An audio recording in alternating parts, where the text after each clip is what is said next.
যারা used iPhone কিনেন বা প্রি ওন্ড আইফোন কিনে থাকেন, আজকের ভিডিওটি তাদের জন্য।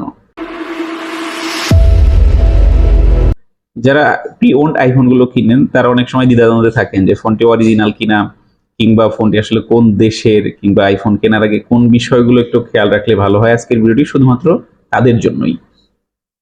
তো প্রথমত হচ্ছে, আপনি যখন আইফোন কিনতে যাবেন তখন আপনি দেখতে পারেন আপনার মডেল কোনটি। আইফোন কিন্তু তাদের ওয়েবসাইটেই সাপোর্টে দেওয়া আছে কোন মডেলের মডেল নাম্বারটি কি। যেমন ধরুন আমি আইফোন 11 ইউজ করি। আপনি যদি support.apple.com যান, আইডেন্টিফাই ইউর আইফোন মডেল, এই পেজটা একটু পড়েন, দেখবেন আমি আইফোন 11 ইউজ করি। এখন যদি দেখি আইফোন 11 এর মধ্যে দেখেন কোন কান্ট্রির আসলে মডেল নাম্বার কি। যেমন দেওয়া আছে A2111, এটা কানাডা কিংবা ইউএস এর জন্য। আবার A222 যদি হয় সেটা চায়না হংকং এর জন্য।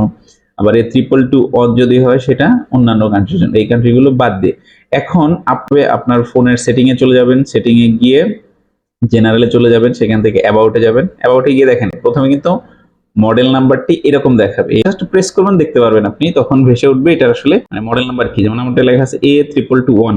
এখন আমি আগের পেজটাতে ফেরত যাই, এখানে কি বলা ছিল, A222 হচ্ছে অন্যান্য কান্ট্রির জন্য, মানে ইউনাইটেড স্টেটস কিংবা কানাডা কিংবা চায়না হংকং বাদ দিয়ে যে দেশগুলো, সেই দেশগুলোর জন্য। এখন আপনি যে দোকান থেকে কিনবেন বা মানুষের কাছ থেকে কিনবেন, সে যদি বলে আমি ইউএসএ থেকে কিনেছি, এটা আসলে ভুল বলবে, মিথ্যা বলবে। যদি বলে যে হ্যাঁ আমি সৌদি আরব থেকে কিনেছি, তাহলে ঠিক আছে। এটা হলো আপনি মডেল নাম্বার দেখে বুঝবেন কোন কান্ট্রি থেকে কেনা হয়েছে। প্রথমে কিন্তু মডেল নাম্বারটি এরকম দেখাবে, বেসিক্যালি 4টা অক্ষর দিয়ে এই মডেল নাম্বার শুরু হয়। যদি আপনার এম দিয়ে মডেল নাম্বারটি থাকে তাহলে আপনি বুঝবেন যে এটা অরিজিনালি আইফোন এবং নিউলি কেনা হয়েছিল। মানে আপনি যদি প্রি ওন্ডও কিনে থাকেন, মানে আপনার আগে যিনি কিনেছিলেন তিনি নিউ ফোন কিনেছেন, কোনো রিফারবিশ কিংবা রিপ্লেস প্রোডাক্ট না। কিন্তু এটা যদি শুরু হয় এফ দিয়ে, মডেল নাম্বার যদি এফ দিয়ে শুরু হয়, সেক্ষেত্রে বুঝবেন এটা রিফারবিশ। রিফারবিশ প্রোডাক্ট কোনগুলো, বেসিক্যালি যেমন ধরেন অ্যাপল স্টোরে যে ডিসপ্লের জন্য রাখা হয়, সেগুলোর যদি কোনো সমস্যা দেখা দেয় ব্যবহার করতে করতে, কিংবা ধরেন কাউকে টেস্ট করার জন্য দেওয়া হয়, বেসিক্যালি সেটা ডিসপ্লে হতে পারে আইফোন স্টোরে বা অন্য কোথাও, কিংবা কোনো ব্যক্তিকে, সেইটার মধ্যে কোনো ফল্ট ধরা পড়লে সেই ফোনগুলোকে আইফোন আবার নিয়ে সেগুলোকে এই কোনো পার্টস দরকার হলে পার্টস দিল, সফটওয়্যারের আপডেট দরকার পড়লে সফটওয়্যার আপডেট দিয়ে দেন আবার সেল করে। তখন তারা এই এম এর জায়গাটাতে এফ মেনশন করে দেয়, যাতে মানুষ বুঝতে পারে এটা রিফারবিশ প্রোডাক্ট। আর একটা হচ্ছে যদি এন দিয়ে শুরু হয়, তাহলে বুঝতে পারবেন যে এটা রিপ্লেসড প্রোডাক্ট। রিপ্লেসড প্রোডাক্টটা কি, সেটা হচ্ছে গিয়ে আপনি যখন কোনো ফোন কিনেন, ধরেন অ্যাপল স্টোর থেকে কিনলেন, ওটার মধ্যে কোনো টেকনিক্যাল ফল্ট পেলেন, কিংবা হচ্ছে গিয়ে আপনার কোনো একটা সার্ভিসের সমস্যা হচ্ছে, আপনি এটা একটা রিপ্লেসমেন্ট গ্যারান্টি পান। তখন আপনি যখন ওই অ্যাপলের স্টোরে ফোনটি দিয়ে আসবেন, আপনাকে একটা রিপ্লেস ফোন দিয়ে দিবে, নতুন ফোন। কিন্তু আপনি যে ফোনটি আসলে তাদেরকে দিলেন, সেই ফোনটি তারা কি করবে, তারা কিন্তু কোনো টেকনিক্যাল প্রবলেম থাকলে সেটিকে সলভ করে আবার বিক্রি করবে। তখন এইটাকে বলা হবে রিপ্লেস প্রোডাক্ট, মানে কোনো ক্রেতার কাছ থেকে নেওয়া হয়েছে, তাকে রিপ্লেস করে দেওয়া হয়েছে। দেন হচ্ছে গিয়ে পি যদি থাকে আপনার সিরিয়াল মডেল নাম্বারের শুরুতে, যদি পি থাকে তাহলে বুঝবেন এটা টোটালি পার্সোনালাইজড কিংবা কাস্টমাইজড আইফোন, যেগুলো অনেকে নিয়ে থাকে আর কি। এটা একদমই আলাদা, জেনারেলাইজড না। তো এ থেকে এই মডেলের প্রথম অক্ষর দিয়ে আপনি বুঝতে পারবেন যে আপনার ফোনটি কি রিফারবিশড নাকি নিউ কেনা হয়েছিল, নাকি রিপ্লেসমেন্ট, নাকি পার্সোনালাইজড। এরপরে যেটি আপনি দেখতে পারেন সেটা হচ্ছে গিয়ে আইফোনের ক্ষেত্রে যেটা হবে, আপনি দেখবেন অ্যাবাউটে গিয়ে আপনার দেখবেন আইএমইআই নাম্বারটা কি, সেটা একবার দেখবেন। পাশাপাশি সেইটার সাথে আপনি *#06 এইটা হ্যাশ যখন দিবেন, তখন যে আইএমইআইটা আসবে, দুইটা আইএমইআই আসবে, দেখবেন একটা আপনার মোবাইলের সেটিং অপশনে যে আইএমইআই আসছে সেটার সাথে মিলে যাবে। দেন আপনি যেটা করবেন, আপনার মোবাইলের যে ট্রে থাকবে, এটা সব মডেলে কিন্তু থাকবে না, কোনো কোনো মডেলের ক্ষেত্রে আপনার মডেল নাম্বারটাও থাকে। আপনি সিমের ট্রেটি খুলবেন, সিমের ট্রে খুলে ঠিক দেখবেন তার পেছন দিকে এই জায়গাটাতে কোনো কোনো মোবাইলে দেখবেন মডেল নাম্বারটা, আর কোনোটাতে দেখবেন আইএমইআই নাম্বারটা মেনশন করা আছে, একটু লাইটে নিয়ে দেখবেন। তার মানে আপনি বুঝতে পারবেন যে হ্যাঁ, আমার যদি ফোনের কাভারটা চেঞ্জ করা হতো, মানে ধরেন পুরো কেস যদি চেঞ্জ করে ফেলতো, তাহলে কিন্তু এই ট্রেটা থাকতো না। তার মানে অন্তত এটা দেখে আপনি এটা বুঝতে পারবেন যে আপনার ফোনটি এখন পর্যন্ত চেঞ্জ করা হয় না, অন্তত কেসটা।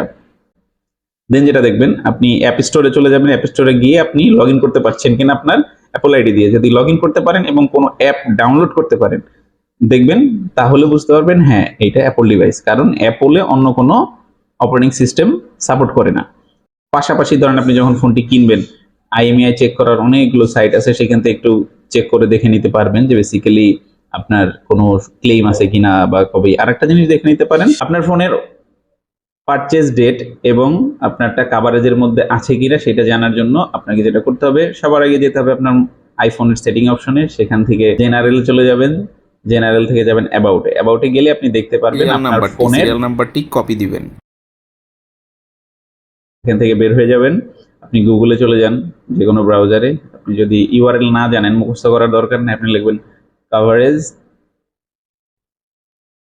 আপনি ধরেন লিখলেন iPhone coverage, check coverage Apple, check coverage dot Apple dot com, এই ইউআরএল এ চলে যাবেন।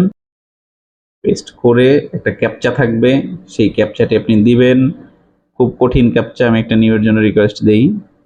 ক্যাপচা দিয়ে আপনি সাবমিট করবেন, দেন দেখাবে যে আপনার ফোনটি আসলে কবে পারচেস করা হয়েছে, আপনার সিরিয়াল নাম্বারটি কি, এবং কোনো কাভারেজ থাকলে সেটা, যেমন আমার ফোনের কাভারেজ শেষ, সেটাও দেখাবে। এর থেকে আপনি বুঝতে পারবেন আপনার ফোনটি কোনো কাভারেজের আন্ডারে আছে কিনা, কিংবা আপনার অরিজিনাল পারচেস ডেট কবে।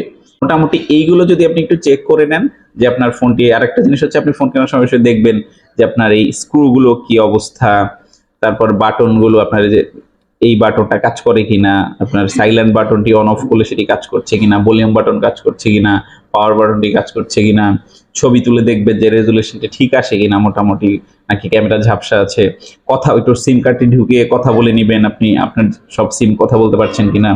এটা একটা মুখ্য বিষয় হয়ে যাবে, কারণ হচ্ছে গিয়ে আইফোনে আপনি কান্ট্রি লক থাকতে পারে, অনেক ধরনের লক থেকে যায়। আপনি যদি আপনার আইডি দিয়ে লগ ইন করেন, অ্যাপল আইডি দিয়ে, তাহলে বুঝতে পারবেন যে এটাতে যদি ক্লাউড লক থাকে কিংবা অ্যাপল লক থাকে, সেটাতে লগ ইন করা যাবে না। সো এই জিনিসগুলো একটু দেখবেন।